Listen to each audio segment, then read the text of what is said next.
Hey y'all, I'm Elisa, the Scrappy Wife behind ScrappyWife.com, and today I'm going to take you with me as I clean up my craft room. It has been a long day, a lot of filming, like a lot of filming. My craft room is trashed and I feel very stressed, and one of the ways I deal with stress is by cleaning things up. You'll have to let me know if you're the same. So I feel like if I take the time and clean up my craft room right now, I will feel much better to start off tomorrow. So I'm going to bring you guys along. There's a ton of stuff going on in here. I'll show you a before, and then we will kind of work through and clean up my craft room together. Let's go. All right, so here is the before of the craft room. This is the aftermath of a squad unboxing, a ton of new product, all the backdrops and things going on. You have the sleeping dog right there, a backpack from working on the go, lots of just stuff out. My boys needed a last minute shirt for the 100th day of school, so Cricut supplies are out. And you guys, there's just stuff. I had a live earlier today, so I still have that stuff out. And of course, the Olympics are on because that's what's on in my craft room when the Olympics are going on. So I need to start, I'm not sure where I'm going to start, but let's get this place cleaned up. Okay, so I started in my filming area. When I'm cleaning up, I like to focus on one area of the room because if I were to jump around and start cleaning different pieces randomly, I don't feel like I would see progress being made. But if you focus on one little corner or maybe on one part of your desk and you start to see progress, that can be encouraging. I'm stowing away printables in this large tray from IKEA, and you can see there are sticker books gathering on my filming area.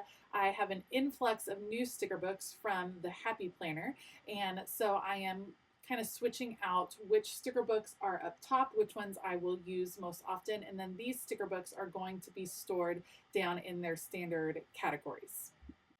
I have been loving this cart from We Are Memory Keepers. It's their tray cart, and it helps me keep really organized for projects. So when I'm setting up videos that I'm going to film and gathering supplies, usually one video gets a tray. Right now, that cart is filled to the brim with Happy Planner supplies because I just finished filming all of my unboxings from my most recent squad box. So the Happy Planner sends me and the rest of the squad members supplies at different points during the year before it releases, and then we film unboxings, and then we use those supplies and we advertise for them. We are kind of like brand ambassadors.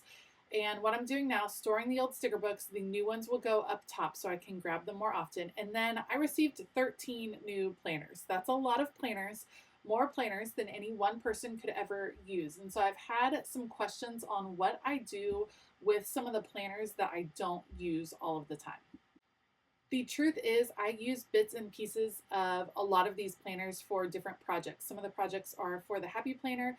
If they have sent it to me, I definitely want to try to use it and show it, and just show how I would use it and things like that. So I try to use as many as possible. I do have some great planner friends that if I have a planner or two that I'm not going to use, that I'm able to pass those planners onto them and share some of the many supplies that I have.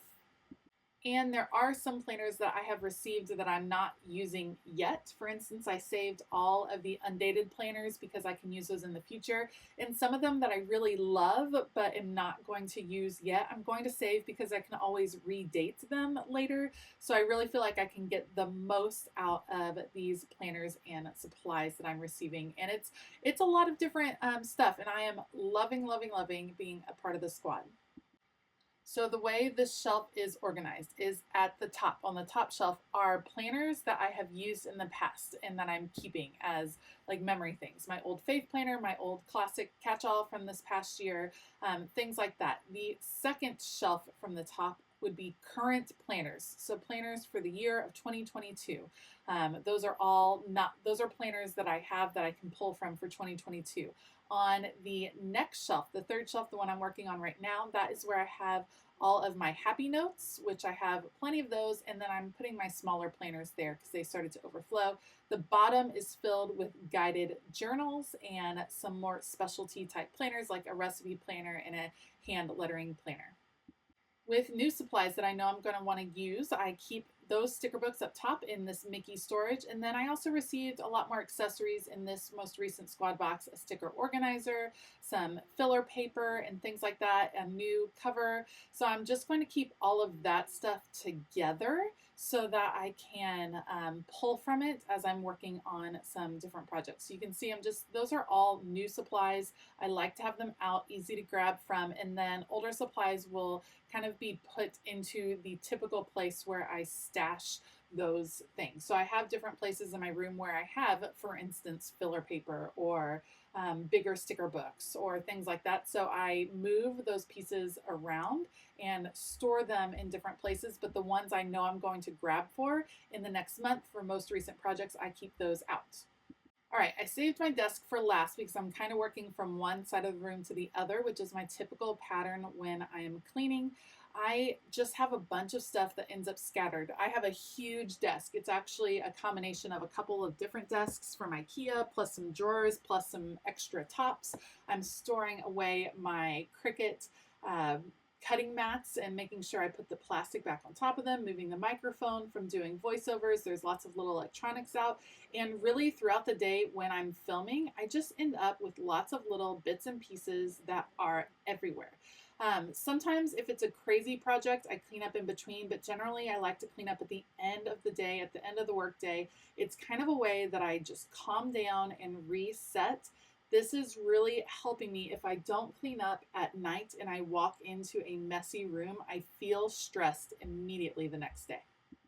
I also had just finished filming an unboxing of the March Illustrated Faith Kit, More Jesus. And so I had all those supplies out on a tray. I am organizing them into a little bin. I have a drawer in my desk for current projects.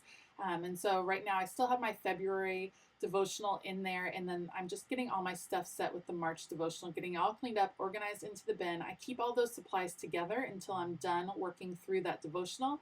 Once I'm done with the devotional, then I will split the supplies up and store the paper ephemera in certain places and the stamps in certain places and things like that. But I do try to keep it all together as I'm working, so it's easy for me to just grab this bin and bring it over to my desk or to my filming area so I can kind of work through that devotional. And again, those trays come in so handy. I love that they're removable. You can just add it back on to the cart. It is perfect. I have my backpack all filled up. I tend to plan on the go because I have kiddos and we have lots of practices and things like that. So I'll get those put away, and wrapping up this clean room. It's getting pretty close. The last thing I do is straighten up my couch, make it look nice and welcoming so that I can have my quiet time in the next morning. All right, so my room is all cleaned up. It's definitely at a point where it might be time for a de-stash soon, so I'll probably be working on that in the coming weeks, but I do feel calmer having things put away. I feel like I will be ready to work when I come in here in the morning. So I hope you enjoyed this clean with me. Leave me a comment below. Let me know what you do to calm down, to kind of release some of that anxiety. Cleaning is one of those things for me that I love. And especially cleaning up my craft room, because this is a space where I feel really calm most of the time. So I hope that you have a fabulous day. I want to give a shout out to all my Scrappy patrons. You guys are awesome. Thank you so much for all of your support. If you want to find out more about Patreon and the things that we kind of do over there, then you can check the link in the description box. All right, have a fabulous day. And as always, keep it creative.